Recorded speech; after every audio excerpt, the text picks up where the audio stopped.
Bueno, muchísimas gracias por continuar en el programa espectacular de las 6 de la tarde, gente ready. Un servidor está con ustedes, ¿verdad? José Viveltré. Y me encuentro con mi queridísima Vianesa y mi queridísima Tania, que están aquí con nosotros para compartir un tema a petición de uno de nuestros seguidores en nuestras redes sociales, que ¿qué pasa o de dónde viene o cómo surge lo que es el conflicto entre hermanos? Este es un tema, Tania y Vianesa, que es un poco quizá, no sé, como contradictorio, ¿verdad? Porque no debería de existir lo que es el conflicto entre hermanos, pero eso lo vemos incluso en la Biblia, vemos ejemplos de esto desde el principio. Vemos ejemplos como el caso de Caín y Abel, ¿verdad? Que hubo conflicto entre ellos, tal vez de una parte, porque yo soy de los que pienso, para entrar en materia rápidamente, que casi siempre el conflicto siempre proviene de uno. Siempre hay uno que es un poco más conflictivo que otros. Entonces ya por ahí como que comienza y todo se comienza, ¿verdad? A desatar. A desarrollar por ahí. Bueno, pero primero, antes que todo, José Ibi, yo quiero resaltar el día de hoy, que es el Día Mundial de la Niñez, del Niño, el 20 de noviembre. Está declarado así. Y hablando ya en lo que es, entrando en materia en el tema, esto en la actualidad, hay que los padres, mejor dicho, tenemos que tener mucha precaución a la hora de criar nuestros niños, porque a partir de ahí es que se generan ciertas diferencias entre los hermanos por algún tal vez favoritismo o tal vez una forma de comparar uno de otro que no debemos. Sí, Tania, y algo también que debemos de resaltar es que eso a ningún niño como que nadie se lo enseña.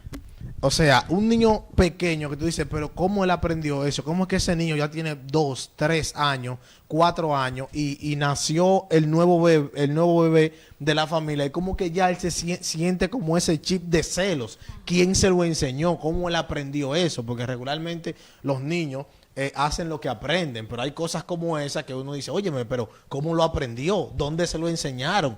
¿Será que lo trajo en algún chip incrustado en algún lugar? Sí, sí, son como conductas como aprendidas en el espacio familiar.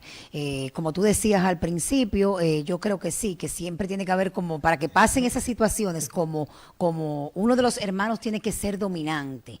Que es el que entonces quizá crea el conflicto, y para eso tenemos que estar ahí entonces los padres para crear en ellos ese ambiente sano, saludable, para que no pasen esas situaciones entre hermanos. Es algo muy delicado, es un tema profundo, sí, y que no se debe de dejar que se desarrolle más entre los hermanos. Yo nunca tuve una situación de decir, bueno, de pleito sí con mis hermanos, porque todos peleamos, sí, o discutimos, pero yo al rato estaba ya bien con, por ejemplo, con mis hermanos, porque mis padres nos hablaban mucho de que teníamos que llevarnos bien y ser solidarios y comprensivos unos con el otro. Sí, claro, Vianesa, fíjate, y usted trataba un tema que más bien también es de mucho compromiso, porque no hay que dejar que la situación se desarrolle, se extienda, porque cuando son niños, y hay quizá problemas, uno se lo puede adjudicar a la niñez, pero ya cuando van creciendo y siguen todavía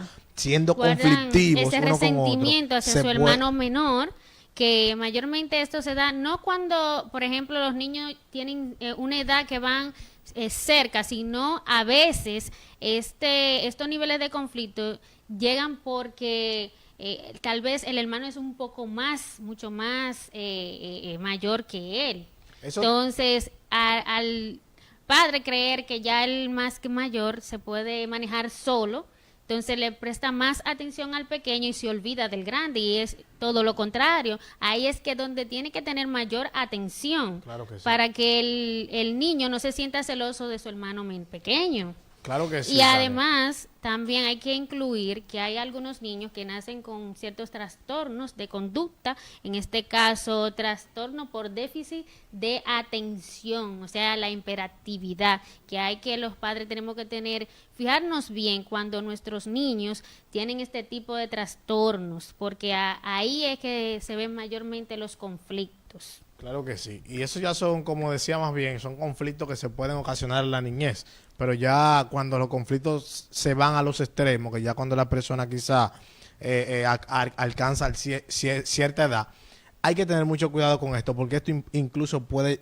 traer hasta muerte entre hermanos. Sí. Es un caso muy lamentable, pero ya cuando están hombres, mujeres, y siguen con ese conflicto, hay problemas. A veces hay hermanos que son conflictivos con otros, simplemente porque su hermano se ha superado más. Exacto, en ahí cuanto a viene niveles entra el tema académicos. de la envidia. Exactamente. Y ahí se guarda el resentimiento porque mi hermano se ha superado mucho más que yo, pero tú tienes que ponerte a pensar qué ha hecho tu hermano para superarse más que tú no lo ha hecho o viceversa. O que ha dejado de hacer. Lo que ha dejado de hacer. Cuando viene a ver actividades que tú haces que no te llevan, que no te dan ningún beneficio y quizás tu hermano ha dejado de hacer esas. Y además que tú también no te llevas de los consejos tal vez de tu hermano y no quieres cooperar con tu hermano para tal vez estar a ese nivel con él. Entonces es un tema muy delicado que los padres desde niños hay que ir trabajando eso para que en un futuro no resulte lo que pasó en la parte bíblica, como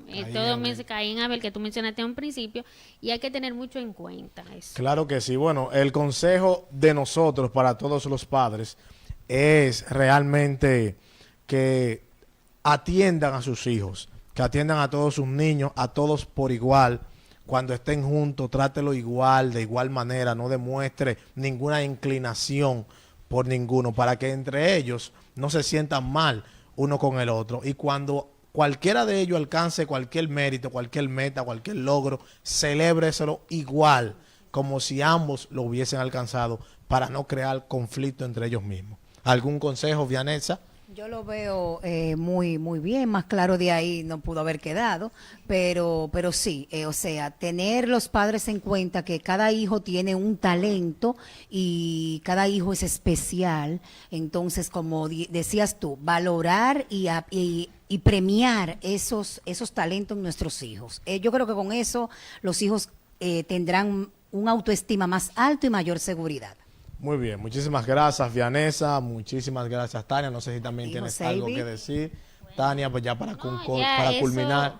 Mismo que, por ejemplo, en el momento de tal vez de tratar de solucionar los conflictos entre hermanos,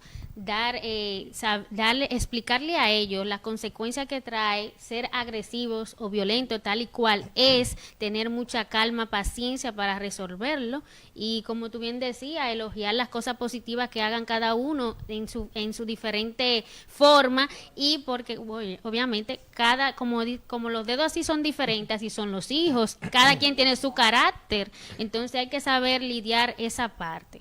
Muchísimas gracias nuevamente, Tania. Muchísimas gracias, Vianesa. A ustedes también muchísimas gracias por escucharnos y le invitamos a que continúen en la sintonía, porque en breve regresamos con más de Gente Ready. No se muevan.